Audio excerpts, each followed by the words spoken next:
علامہ شیخ ابراہیم بن محمد البیجوری اسی بات کی تصریح یوں فرماتے ہیں، امت مسلمہ کا اس بات پر اتفاق ہے کہ ہر انسان کے لیے حضور صلی اللہ علیہ وسلم کے بارے میں یہ عقیدہ رکھنا ضروری ہے کہ اللہ تعالیٰ نے آپ کے وجود اقدس کو اس طرح تخلیق فرمایا ہے کہ آپ صلی اللہ علیہ وسلم سے پہلے اور آپ صلی اللہ علیہ وسلم کے بعد کوئی بھی آپ کا مثل نہیں، اور حقیقت یہی ہے کہ ذات مصطفی صلی اللہ علیہ وسلم کا ظاہری و باطنی حسن ہی وہ دائمی معیار حسن ہے جس سے مظاہر کائنات کے حسن کا تعین کیا جا سکتا ہے۔ اگر کسی وجود میں آپ صلی اللہ علیہ وسلم کے حسن ظاہری کی جھلک پائی جائے گی تو اسے ظاہراً حسن محمدی صلی اللہ علیہ وسلم کا آئینہ دار تصور کیا جائے گا، اور اگر کسی میں آپ صلی اللہ علیہ وسلم کے باطنی حسن کی جھلک ہوگی تو اسے آپ صلی اللہ علیہ وسلم کے باطنی حسن کا خوشہ چین گردانا جائے گا۔ نتیجتاً اس ظاہری اور باطنی معیار حسن سے انحراف کو ظاہری بدصورتی اور باطنی قبح پر محمول کیا جائے گا۔ حضور صلی اللہ علیہ وسلم کے حسن و جمال کو مخلوق سے مخفی رکھا گیا تھا۔ حضور صلی اللہ علیہ وسلم کے حسن و جمال کو اہل جہاں پر صرف اسی حد تک آشکارا کیا گیا تھا جس حد تک انسانی آنکھ میں تاب نظارہ تھی، اور حسن مصطفی صلی اللہ علیہ وسلم کے وہ جلوے جن کے مشاہدے کی آنکھ متحمل نہ ہو سکتی تھی وہ مستور و محجوب رکھے گئے۔ مشہور مفسر قرآن امام قرطبی رحمۃ اللہ علیہ ارشاد فرماتے ہیں، ہم حضور صلی اللہ علیہ وسلم کا حسن و جمال کامل ہم پر پوری طور پر ظاہر نہیں کیا گیا۔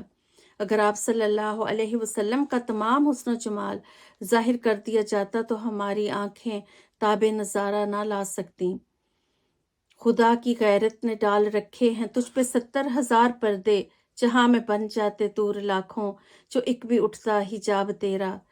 حافظ ابن حجر مکی رحمۃ اللہ علیہ امام قرطبی کے اس قول کی تحسین کرتے ہوئے فرماتے ہیں، یہ قول کہ آپ صلی اللہ علیہ وسلم کا تمام حسن اور جمال مخلوق پر آشکار اور ظاہر نہیں کیا گیا، نہایت ہی حسین قول ہے۔ استاذ المحدثین شیخ عبدالحق محدث دہلوی رحمۃ اللہ علیہ لکھتے ہیں،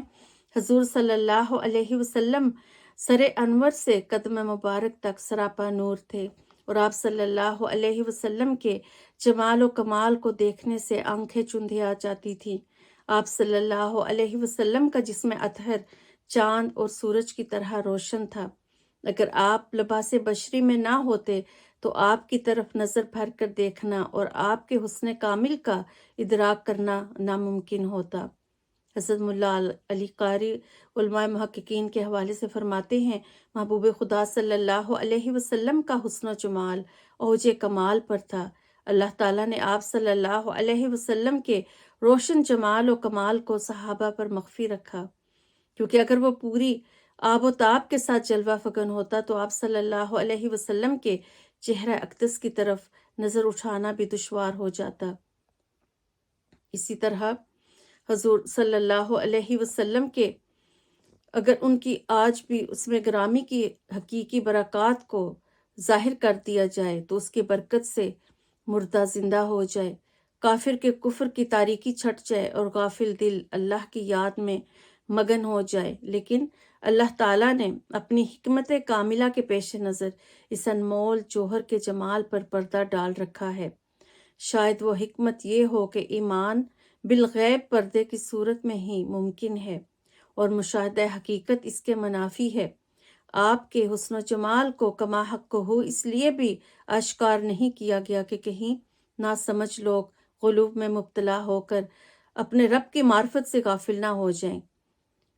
یہ ایک مقام پر شرح قصیدہ بردہ کی دلیل میں ذکر کرتے ہوئے یہ فرمایا گیا ہے۔ اور اس کے علاوہ حضرت شاہ ولی اللہ محدث دہلوی رحمۃ اللہ علیہ فرماتے ہیں، میرے والد ماجد شاہ عبد الرحیم کو حضور نبی اکرم صلی اللہ علیہ وسلم کی خواب میں زیارت نصیب ہوئی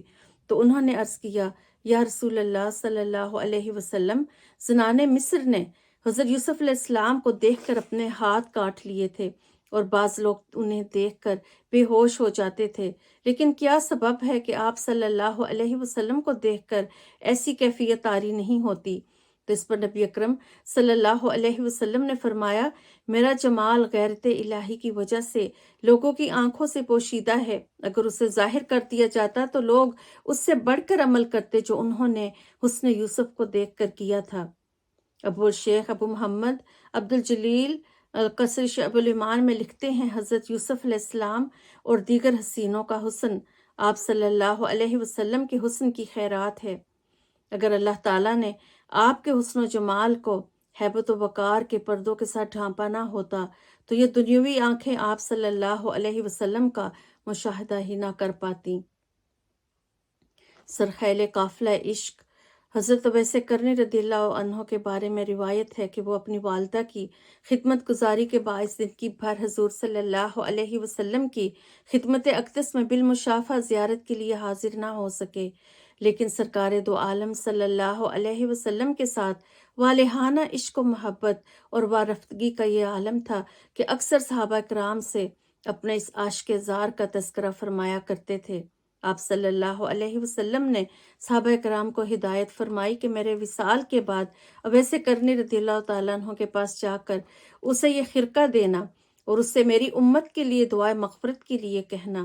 چنانچہ حضور اکرم صلی اللہ علیہ وسلم کے وصال کے بعد حضرت عمر رضی اللہ تعالیٰ عنہ اور حضرت علی رضی اللہ تعالیٰ عنہ حضرت اویس کرنی رضی اللہ عنہ سے ملاقات کے لیے ان کے آبائی وطن کرن پہنچے۔ آپ صلی اللہ علیہ وسلم کا فرمان سنایا۔ اثناء گفتگو حضرت اویس رضی اللہ تعالیٰ عنہ نے حضرت عمر اور حضرت علی رضی اللہ عنہما سے پوچھا کہ کیا تم نے کبھی فخر موجودات صلی اللہ علیہ وسلم کا دیدار بھی کیا ہے؟ تو انہوں نے اس بات میں جواب دیا تو وہ مسکرا کر کہنے لگے، تم نے تو رسول اللہ صلی اللہ علیہ وسلم کے حسن کا محض ایک پرتو دیکھا ہے۔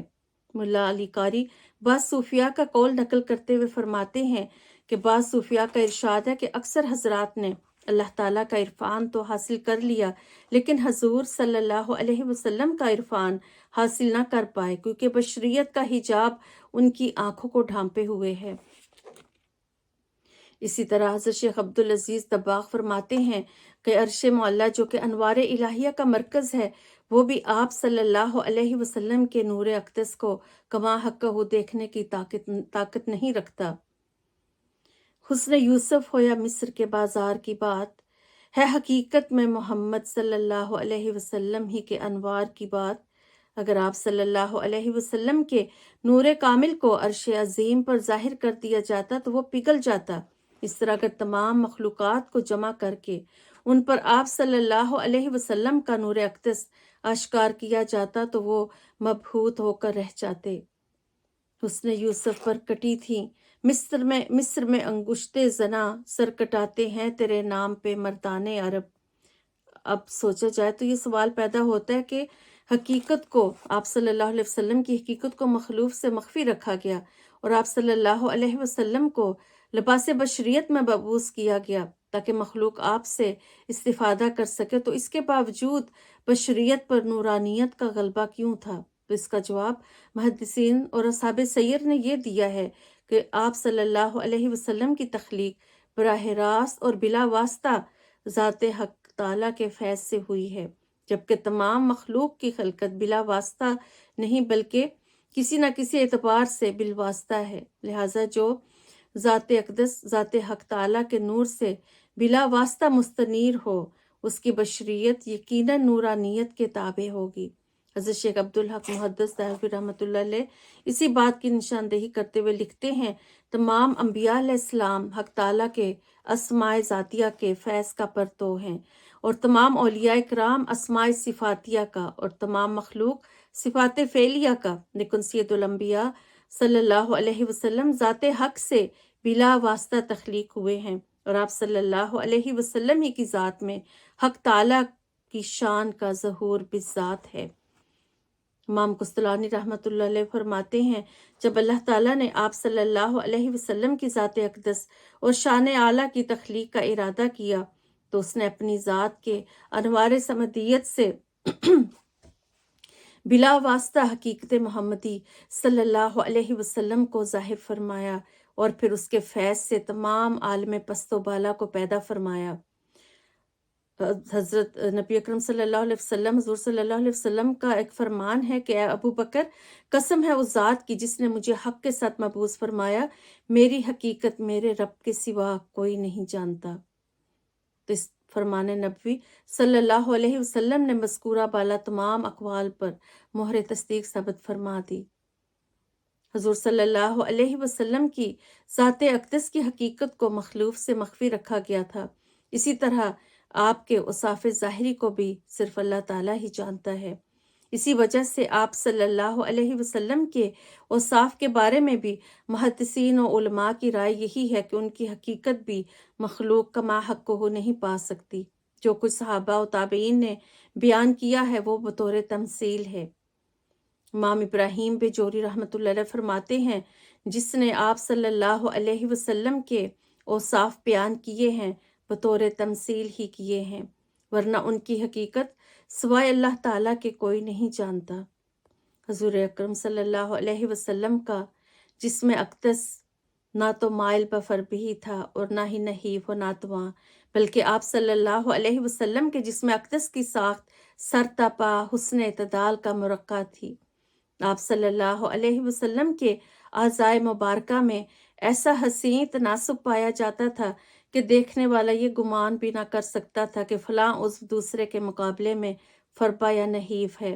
آپ صلی اللہ علیہ وسلم کے جسم اطہر کی ساخت اتنی متناسب کمال موزونیت کا مرقع تھی کہ اس پر فربہی یا کمزوری کا حکم نہیں لگایا جا سکتا، کیونکہ یہ دونوں فربہی اور دبلا پن دونوں کیفیتیں شخصی وجاہت اور جو انسان کا حسن و وقار ہوتا ہے اس کے منافی سمجھی جاتی ہیں۔ چنانچہ اللہ رب العزت کو یہ بات گوارا نہیں ہو سکتی تھی کہ اس کے کارخانہ قدرت کے شاہکار کی طرف کسی بھی خلاف حسن و وقار امر کی نسبت کوئی کر سکے، تو اسی لیے اللہ رب العزت نے بالیقین اپنے محبوب صلی اللہ علیہ وسلم کو بے مثل اور تمام عیوب و نقائص سے مبرہ بنایا تھا۔ آپ صلی اللہ علیہ وسلم کے اعضائے مبارکہ میں اس قدر مثالی مناسبت اور دلکشی اور آنائی کے وہ آئینہ دار تھے کہ انہیں دیکھ کر ایک حسن مجسم متپیکر انسانی میں ڈھلتا دکھائی دیتا تھا۔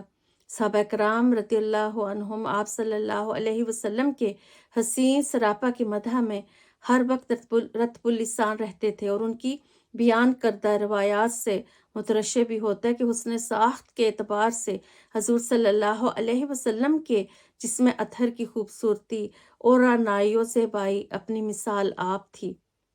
قرآن نے جہاں آپ صلی اللہ علیہ وسلم سے منسوب دیگر اشیاء کی قسم کھائی، وہاں آپ کے چہرہ اقدس اور گیسوِ عنبری کی بھی قسم کھائی۔ جب سلسلہ وحی الوہی حکمت کے پیش نظر کچھ دن منقطع ہوا تو اس پر بعض بدبخت دشمنان اسلام نے زبانیں تان دراز کی اور کہنے لگے محمد صلی اللہ علیہ وسلم کا خدا نعوذ باللہ ان سے روٹھ کیا ہے۔ اس قسم کی تانا میز باتوں کی وجہ سے بتقاضۂ بشریت آپ کی طبیعت مبارکہ میں کچھ ملال سا پیدا ہوا۔ اس پر اللہ تعالیٰ نے سورۃ ضحیٰ کو نازل فرمایا، اعوذ باللہ من الشیطان الرجیم، بسم اللہ الرحمن الرحیم، والضحیٰ واللیل اذا سجی ما ودعک ربک وما قلی۔ قسم ہے چاشت کی طرح چمکتے ہوئے چہرہ زیبا کی اور سیاہ رات کی طرح شانوں کو چھوتی ہوئی زلفوں کی، تیرے رب نے نہ تجھے چھوڑا ہے اور نہ تجھ سے روٹھا ہے۔ اللہ تعالیٰ نے اپنے محبوب کریم کو ان الفاظ کے ذریعے اس بات کی طرف متوجہ کر دیا کہ جو اللہ تیرے رخ تاباں اور گیسوِ عنبری تک کی قسم کھاتا ہے، کبھی اس قدر پیار کرنے والا بھی اپنے محبوب سے ناراض ہو سکتا ہے؟ باقی یہاں چاش سے مراد آپ صلی اللہ علیہ وسلم کا چہرہ اقدس ہے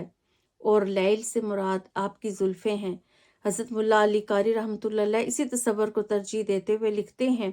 اس صورت کا نزول جس مقصد کی خاطر ہوا ہے اس کا تقاضا یہی ہے کہ یہ قول کیا جائے کہ ضحیٰ میں آپ صلی اللہ علیہ وسلم کے چہرہ انور اور لیل میں آپ صلی اللہ علیہ وسلم کی مبارک زلفوں کی طرف اشارہ ہے۔ گلوں کی نکہت کمر کی طلعت رخ نبی کی ضیاء میں دیکھی، وہی چمک ہے وہی دمک ہے